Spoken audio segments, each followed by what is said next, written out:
এই দুটি শব্দ নবীনের কান অবধি পৌঁছতে তার বুকের ভিতরটা যেন ধপ করে কেঁপে উঠল। কারণ বড় কাছারির বিচার নিয়ে গ্রামের অসংখ্য গল্প সে আগেও শুনেছে ঠিকই, কিন্তু নিজের চোখে এমন দৃশ্য সে এর আগে কখনো দেখেনি। নমস্কার, বড় কাছারির আরো একটি নতুন পর্বে আপনাদের জানাই স্বাগত। আজকের গল্প বড় কাছারি পার্ট 2, কালো চিঠি। শুনতে থাকুন এবং নিজের মতামত কমেন্ট বক্সে শেয়ার করুন। বড় কাছারির সেই ঘটনার পর পুরো বাখরাহাট যেন বদলে গিয়েছিল। সন্ধ্যা নামলেই দোকানপাট সব বন্ধ হয়ে যেত। মানুষ দরজা আটকে ঘরের ভিতর বসে থাকতো ভয়ে ভয়ে, কারণ তারা সবাই জানতো অমাবস্যার রাতে বড় কাছারিতে আজও বিচার বসে। গ্রামের বৃদ্ধরা বলতো রাত গভীর হলে সেই জঙ্গলের ভিতর থেকে নাকি ফিস ফিস শব্দ ভেসে আসে। আবার কেউ কেউ বলতো ওগুলো নাকি কোনো মানুষের কণ্ঠ নয়, বরং যারা বিচার চাইতে গিয়েছিল তাদেরই করুণ আর্তনা। এক রাতে নবীন বাড়ি ফেরার সময় দেখতে পেল একজন মহিলা কাঁদতে কাঁদতে বড় কাছারির রাস্তার দিকে হাঁটছে।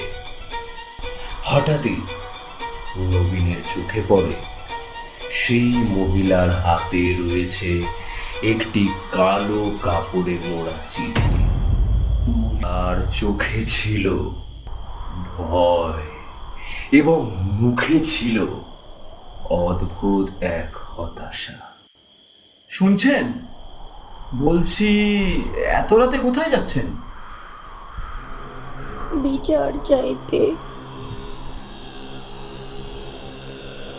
এই দুটি শব্দ নবীনের কান অবধি পৌঁছতে তার বুকের ভিতরটা যেন ধপ করে কেঁপে উঠল। কারণ বড় কাছারির বিচার নিয়ে গ্রামের অসংখ্য গল্প সে আগেও শুনেছে ঠিকই, কিন্তু নিজের চোখে এমন দৃশ্য সে এর আগে কখনো দেখেনি। পরদিন চায়ের দোকানে নবীন হারান কাকাকে ডেকে খানিক ইতস্তত ভাব করে বলল,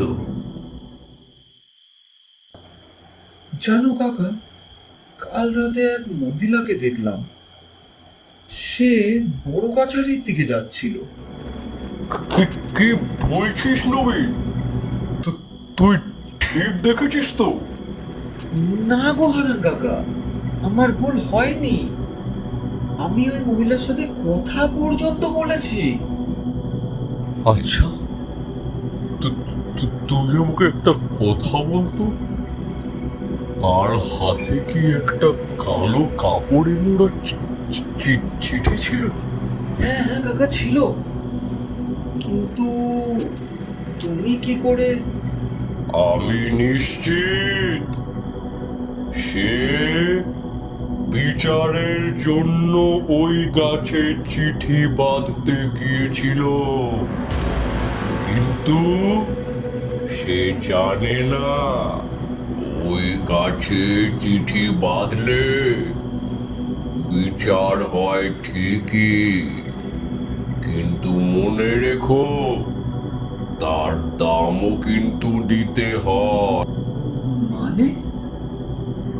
মানে যে বিচার চায় সে কিন্তু আর আগে আগের মতো থাকে না। কথাটা বলেই হারান কাকা যেন চুপ করে গেল। মনে হচ্ছিল পুরনো কোনো ভয়ঙ্কর স্মৃতি আবারও যেন তার মনে দানা বাঁধতে শুরু করেছে। হারান কাকা আবারও বলতে শুরু করলো, অনেক বছর আগে একজন লোকও সেখানে বিচার চাইতে গিয়েছিল, তবে সে ফিরেছিল ঠিকই, কিন্তু সে নিজের নামটাই ভুলে গিয়েছিল। গ্রামের মানুষ সমালোচনা করত সেই মহিলার স্বামী নাকি কয়েক মাস আগেই হঠাৎ নিখোঁজ হয়ে যায়। কেউ বলতো সে পালিয়েছে, আবার কেউ বলতো সে মারা গিয়েছে।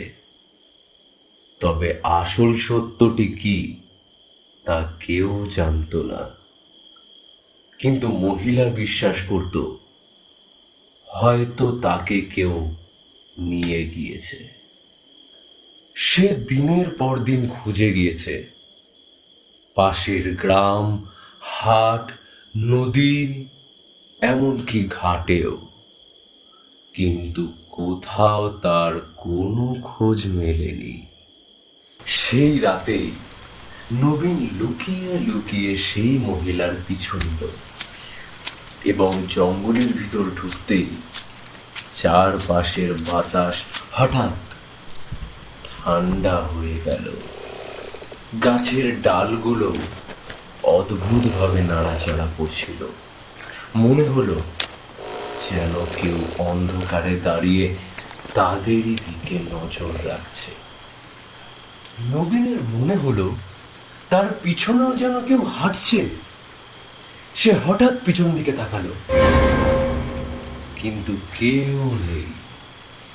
সে আবার হাঁটলো এবং আবারও সেই শব্দ, কিন্তু অন্ধকার ছাড়া সে আর কিচ্ছু দেখতে পেল না। বড় গাছাড়ির সেই গাছটা আজও দাঁড়িয়ে আছে। এখনো শত শত কাগজ ঝুলছে তার ডালে। প্রতিটা কাগজে কারো কান্না, কারো অভিশাপ, আবার কারো বিচার। যদি সত্যি বিচার হয় তবে তাকে ফিরিয়ে দাও। হঠাৎ চারপাশের ফিসফিসানি আরো জোরে শোনা যেতে লাগলো, যেন শত শত অদৃশ্য মানুষ একসাথে কথা বলছে। কুয়াশার ভিতর থেকে একটা ছায়া বেরিয়ে এলো। সেই লম্বা জটা, যার সারা শরীরে ভস্য, আর সেই অস্বাভাবিক শান্ত চোখ। এবার নবীন সেই চোখ দুটিকে চিনতে পেরে অবাকভাবে বলে ওঠে, ভূতনাথ। বিচার চেয়েছ, কিন্তু সত্য জানার সাহস আছে? আমার স্বামী কোথায়? সে ফিরে আসবে এই অমাবস্যার রাতে, কিন্তু সে আর মানুষ থাকবে না। সাধুর কথা শেষ হতেই এবার আকাশে বজ্রপাত হলো, আর সেই মুহূর্তে গাছের ডালে ঝুলে থাকা কাগজগুলো একসাথে নড়তে শুরু করলো। পরদিন সকালে গ্রামের মানুষেরা দেখতে পেল সেই মহিলার বাড়ির দরজা খোলা। কেউ আর সাহস করে ভিতরে ঢুকতে চাইছিল না। অবশেষে কয়েকজন এগিয়ে গেল এবং তারা দেখল মেঝেতে পড়ে আছে একটা ভেজা কালো চিঠি, আর দেয়ালের গায়ে রক্ত দিয়ে লেখা একটি শব্দ, বিচার শুরু হয়েছে।